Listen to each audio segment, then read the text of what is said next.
she bragged. I hooked up with 3 guys on spring break. To her friends. I said, cool story. When the pregnancy test came back positive and none of the 3 answered her calls, she, 29 male, should have seen the red flags when Meredith, 27, started planning her spring break trip with her single friends. We'd been together for 2 years, living in my apartment for the last 8 months.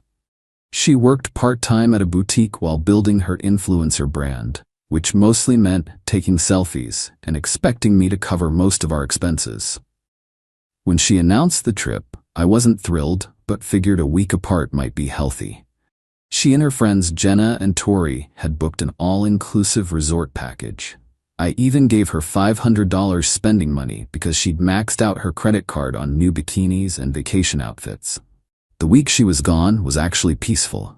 I deep-cleaned the apartment, caught up on work projects, hung out with my buddies. She sent a few texts here and there, mostly asking for more money, which I ignored, and complaining about drink prices. She came back Sunday night, tanned and hungover. I picked her up from the airport, and she spent the whole ride home on her phone, giggling at messages. When we got home, she crashed immediately. Monday evening, her friends came over for wine and to debrief about the trip. I was in my home office working but could hear everything through the thin walls. Oh my God, Mer, I still can't believe you actually did it, Jenna squealed. 3 guys in 1 week, you're legendary, Tori added. I froze at my desk. Blake was definitely the hottest, Meredith laughed. That first night at the foam party? Incredible. But Trent had this whole mysterious vibe, you know? Met him at the tiki bar Tuesday. What about the last one? Jenna asked. Xavier, the DJ from the yacht party. Friday night was... Wow. More giggling. I mean, what happens in Cancun stays in Cancun, right? My stomach turned. I sat there, hands shaking, listening to my girlfriend of 2 years describe cheating on me with 3 different men like it was some sort of achievement. Does Ethan know? Tori whispered. Are you kidding? No way, he thinks I was just hanging with you guys. He's sweet, but boring. This was my last hurrah before I have to start thinking about settling down or whatever. I closed my laptop and walked into the living room. 3 faces turned to me. Meredith's going pale. Cool story, I said, keeping my voice level. Jenna, Tori, I think you should leave. They grabbed their purses and practically ran out. Meredith stood up, swaying slightly from the wine. Babe, we were just joking around. You know how girl talk is. I heard everything, Mer. Blake, Trent, Xavier, the phone party, tiki bar, yacht. Her face crumbled. It didn't mean anything. I was drunk. It was just vacation fun. You need to leave, I said quietly. Pack your stuff and go. Are you serious right now? Over some meaningless hookups? Ethan, please. I walked to the bedroom and started pulling her clothes out of my closet, tossing them on the bed. She followed, alternating between crying and yelling. You can't just kick me out. I live here. You're not on the lease. You've been staying here rent-free for 8 months. Pack your stuff or I'll pack it for you. She called me every name in the book while shoving clothes into her suitcases. Within 2 hours, she was gone, texting me nonstop from her Uber. I blocked her number and went to bed. The peace lasted exactly 3 weeks. Update 1. I thought blocking Meredith would be the end of it. Changed my locks the next day, had her mail forwarded to her mom's address, even blocked her on all social media. My friends were supportive. Turns out several of them never liked her anyway, but kept quiet for my sake. Then last Tuesday, I got a call from an unknown number during my lunch break. Against my better judgment, I answered. Ethan? Meredith's voice was shaky. Please don't hang up. What do you want? I need to talk to you. In person. It's important. We have nothing to talk about. I'm pregnant. The sandwich I was eating turned to cardboard in my mouth. I did quick math. She'd been gone 3 weeks since the trip, so about a month since. Congratulations. Hope one of your spring break buddies is excited to be a dad. That's the thing. Her voice cracked. I've been trying to reach them. Blake's number is disconnected. Trent won't return my DMs. And Xavier? I only knew his DJ name, not his real name. Not my problem. Ethan, please. I'm scared. I don't know what to do. Maybe you should have thought about that before cheating on me with 3 strangers. I hung up. She called back immediately from different numbers. Her mom's, her sister's, Jenna's. I didn't answer.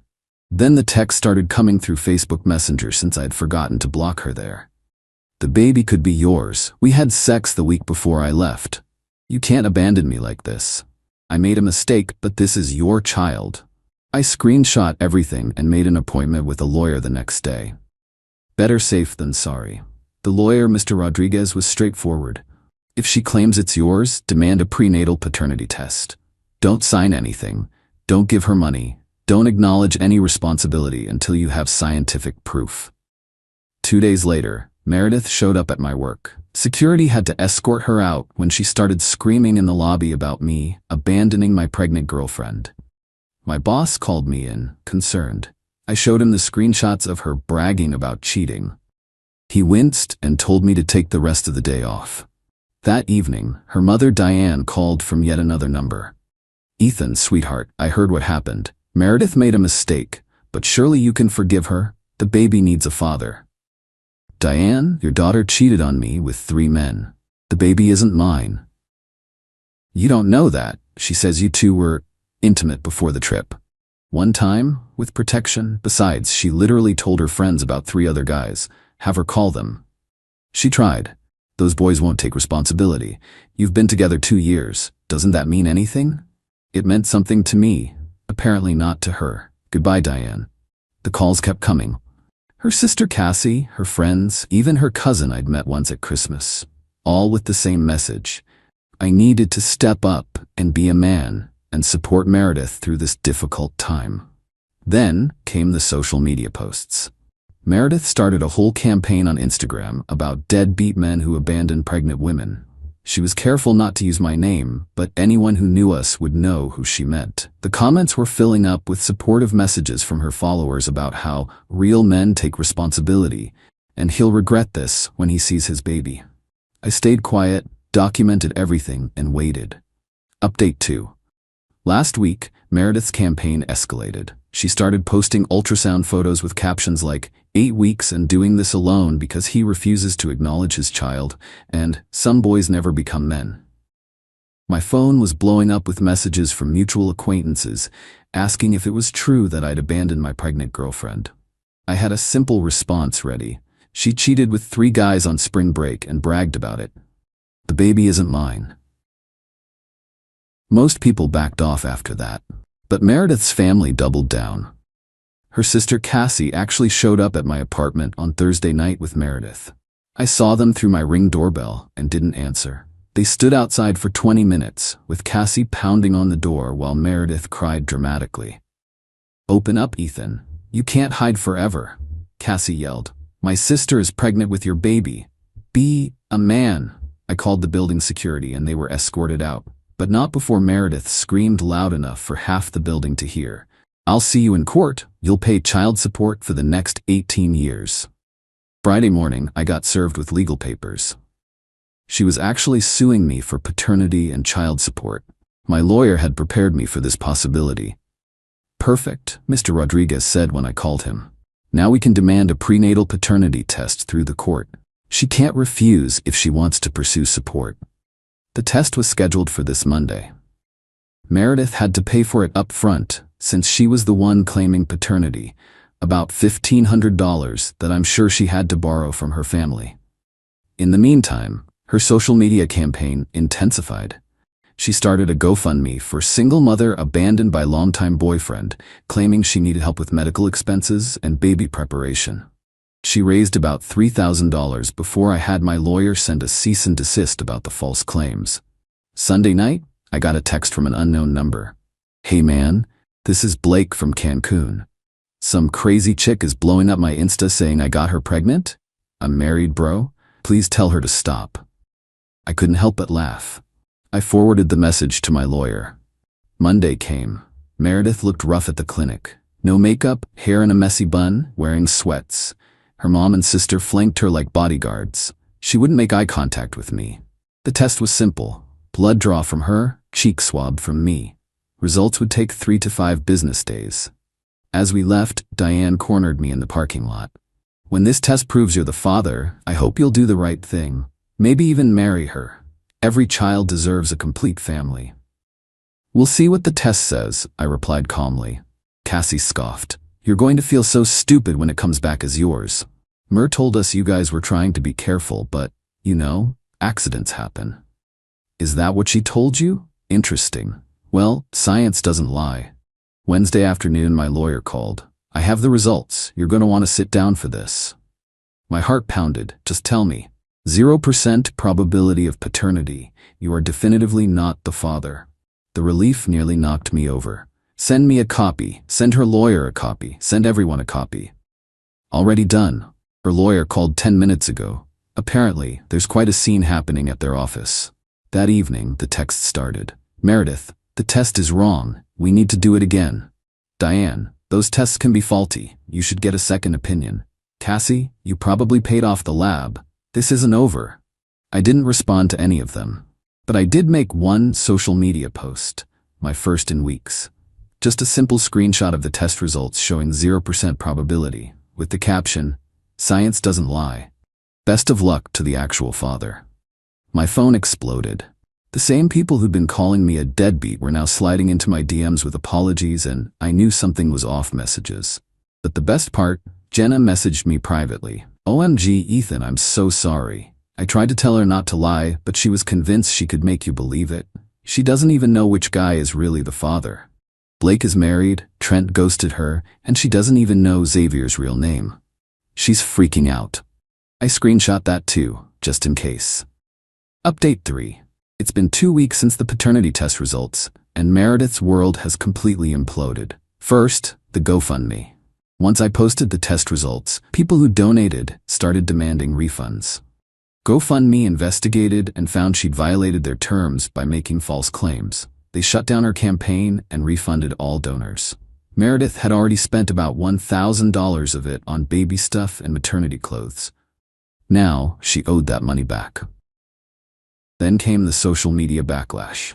All those supportive comments turned into angry accusations. Her follower count plummeted. Brands that had given her small sponsorship deals dropped her. Her influencer career died overnight. But the real drama started when Blake's wife found out. Remember Blake mentioning he was married? Well, his wife Veronica is apparently a force of nature. She hired a private investigator who found Meredith's spring break photos and videos that Jenna and Tori had posted.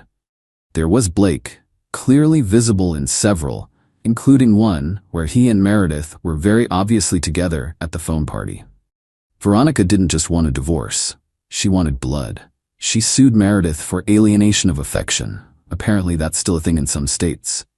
She also sent copies of everything to Blake's employer, his family, their entire social circle. Blake lost his job at some investment firm for conduct unbecoming or something. Blake, now desperate, finally responded to Meredith's messages, but only to beg her to take a paternity test to prove he wasn't the father so he could salvage something with his wife. Meredith agreed, hoping he'd step up if it was his. Plot twist. Blake wasn't the father either. That left Trent and Xavier. Jenna, who'd been feeding me information in exchange for me not mentioning her role in covering for Meredith, told me that Meredith had hired some sketchy online people finder service to track down Trent. She found him, along with his boyfriend of 3 years. Turns out Trent was very much gay and very much drunk that night in Cancun. He agreed to a test just to shut her up. Not the father. That left Xavier the DJ, whose real name nobody knew. Meredith spent hundreds of dollars she didn't have trying to track him down. She called every entertainment company in Cancun, stalked DJ forums online, even considered flying back to search for him. Meanwhile, her family was starting to crack. Diane, who'd been Meredith's biggest defender, was furious about the money she'd lent for the paternity test and lawyer fees. Cassie was getting harassed online for her part in the whole drama and blamed Meredith for ruining her reputation too. Last Monday, Meredith did something desperate. She created a fake Instagram account and messaged me. "Ethan, it's Xavier from Cancun. I heard you're looking for me about Meredith. I'm willing to take a paternity test, but I need $5,000 for my travel expenses. Can you help?" The grammar was too good, and the account was created that day. Plus, Jenna had already told me Meredith was broke and trying to scam money for the baby. I reported the account and sent screenshots to my lawyer, who forwarded them to Meredith's lawyer with a note about potential fraud. Her lawyer dropped her the next day. Yesterday, I ran into Meredith's mom at the grocery store. Diane looked exhausted and about 10 years older. She apologized for everything. I believed her, Diane said quietly. She swore up and down it was yours, said the spring break thing was just a story to make her friends think she was cool. I spent my retirement savings helping her, and now, she shook her head. She's living with us again. Still no idea who the father is. Still posting on Instagram like nothing happened, talking about her journey as a single mother. I'm sorry it worked out this way, I said, and I meant it. Not for Meredith, but for her family who got caught in her lies. Can I ask you something? Diane looked uncomfortable. Was she always like this? The lying, the manipulation? I thought about it. The little lies about where money went, the stories that didn't quite add up, the way she'd twist situations to make herself the victim. Yeah, I admitted. I just didn't want to see it. Final update. 1 year later. Figured I'd give one last update since people keep DMing me asking what happened. Meredith had the baby, a little girl. She never did find Xavier. Word through the grapevine is she put the baby up for adoption. It was a closed adoption, so that's all I know about that. She moved out of state about 6 months ago, deleted all her social media, and started fresh somewhere else. Jenna told me she's working as a receptionist at some office and living with roommates. No more influencer dreams. Her family is still recovering. Diane had to go back to work at 65 to rebuild her savings. Cassie doesn't speak to Meredith anymore. The whole thing tore their family apart. Blake's wife divorced him. He paid out big in the settlement, moved back in with his parents last I heard. As for me, I'm good. Actually, I'm great. Started dating this amazing woman named Lucia about 8 months ago. She's an engineer, has her life together, and thinks the whole spring break story is wild. I told her on our 4th date, figured honesty was the best policy. The apartment feels like home again. Got a promotion at work. Even started traveling. Did a guy's trip to Colorado last month. That was exactly the kind of vacation I needed. Looking back, Meredith did me a favor. If she hadn't been bragging to her friends that night, I might have wasted more years with her. Maybe even married her. Shudder. The whole experience taught me a lot about red flags, boundaries, and trusting your gut when something feels off. Also, always get a lawyer when someone threatens legal action. Worth every penny.